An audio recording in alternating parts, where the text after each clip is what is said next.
favorite team. We've got Baby and Olaf today with your favorite PT here. My name is Carissa. If you guys are new here, welcome. That means you found our page. Welcome to Pearl Pediatric Therapy.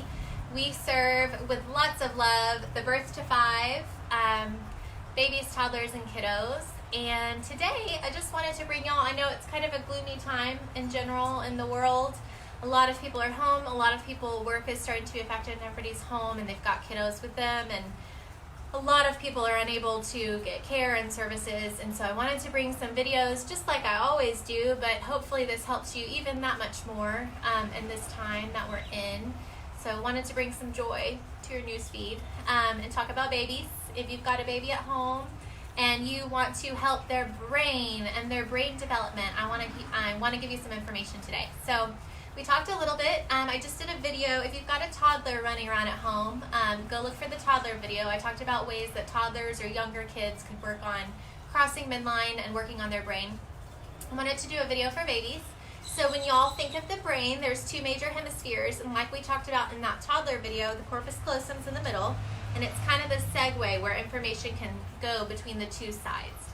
And so the left side of their brain is talking to the right side of their body with movement, and the right side of their brain is talking to the left side of their body with movement.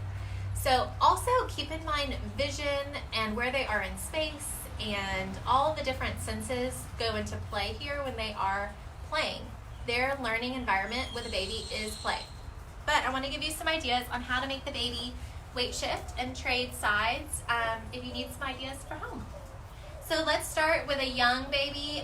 When they're on their backs and things are hanging over their heads, a lot of it is going to be that suspended play, and I definitely recommend it. Keep in mind the first colors for babies to see are that red, white, and black. And so also if things are hanging, I always tell parents, lay on your back and see what that looks like when you truly look up at it, because the mobiles that look so cute and pretty to us, often to the baby, it's not very enticing, or it's not even clear what object it is. I've always wished I could talk to people and companies that make mobiles and say, can you make things that are horizontal that look odd to the adult but look right to the baby? Drives me crazy, but anyway. Okay, so when they're on this position, they're going to be swiping basically. They're going to not be very coordinated. They're either going to be swiping at things, maybe trying to kick up their feet, and that's about it. They don't have as much postural control when they're on their backs only.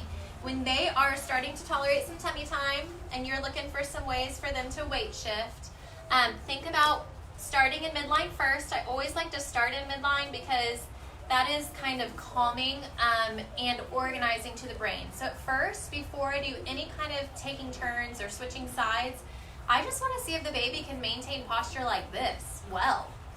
Not with this tilt and not with like a torticollis situation, and just can they hold this? If they can hold the midline, then we can start getting fancy and moving the targets off to the side, and we can kind of support this shoulder and say, let's weight shift on that forearm and see if they can kind of reach with this opposite arm, or vice versa. We can move the target over here and we can say, okay, baby, I want you to weight shift on this arm. So you're going to give their shoulder like a hug with your hand. You're going to roll them onto that forearm, and then you're just going to wait, and you're going to see if they'll kind of reach for whatever you set out in front of them. Okay? So my favorite tummy time one is, can they hold midline on forearms? If so, I like them to reach across midline and play like that. Remember, it's not us as an adult putting them there. It's us really, our hand should be like a hug to their shoulder. So you're just going to kind of hug their shoulder, and then you're going to kind of roll them onto their forearm. The goal is that they end up in that thumbs up position.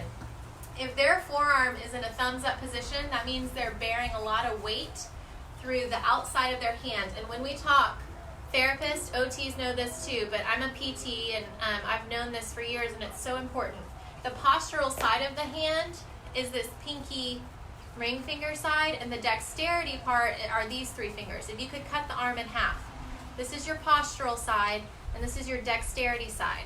It's the reason why, like I have little ones with cerebral palsy, if they flip their hand in, for example, and they are bearing weight like this as a baby, where their thumb side is kind of down, they're actually on their movement side. It's very hard for them to stabilize. It's not good for their shoulder, right?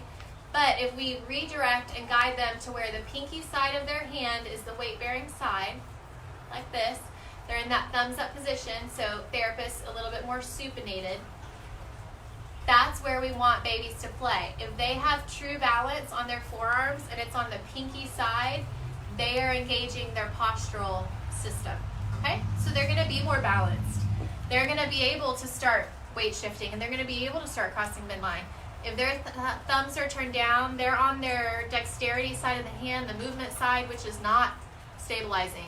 Their brain is being given input to be moving, and they're going to be all over the place. They're not going to be very balanced. Okay?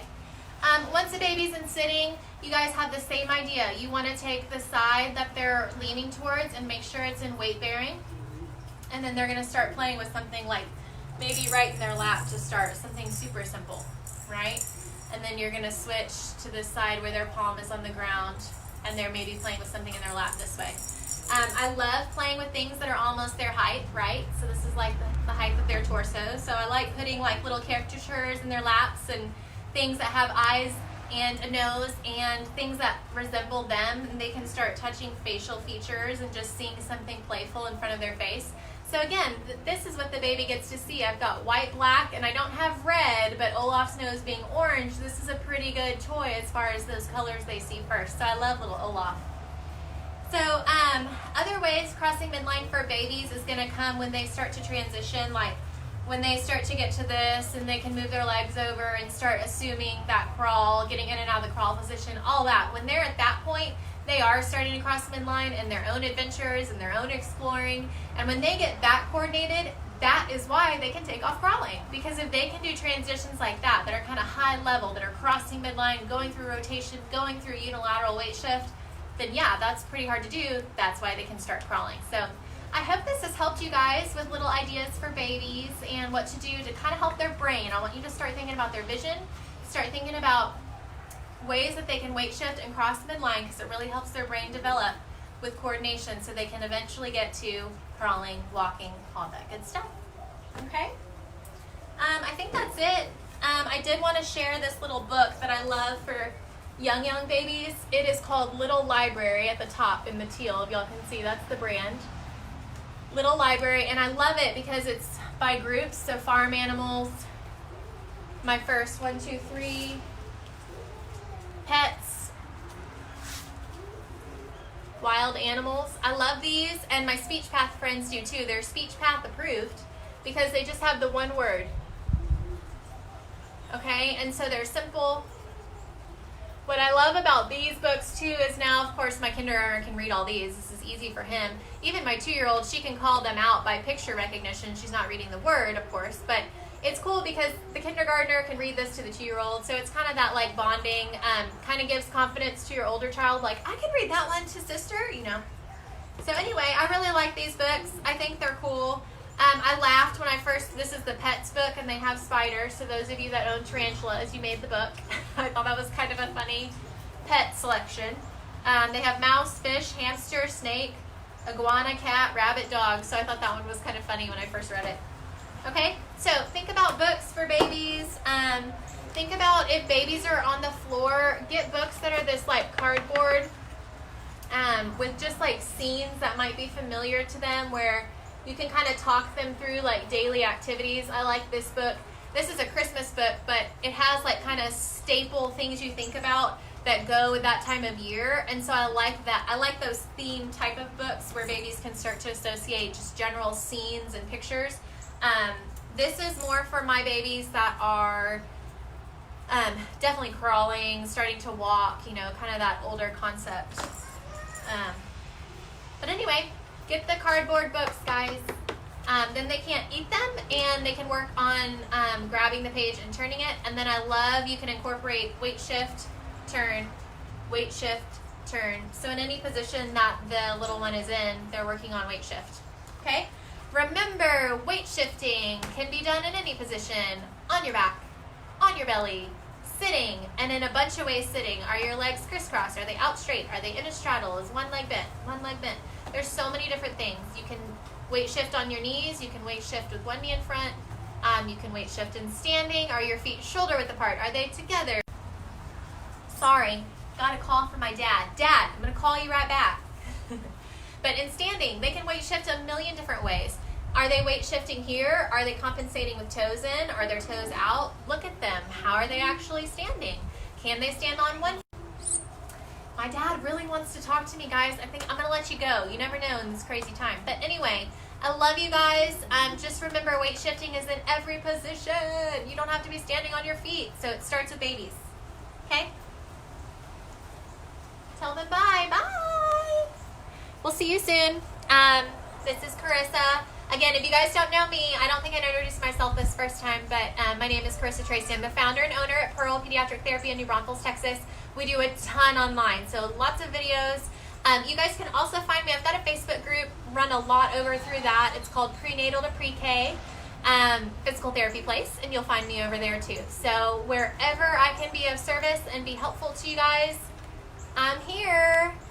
Okay, y'all be safe with your families. We'll talk to y'all soon.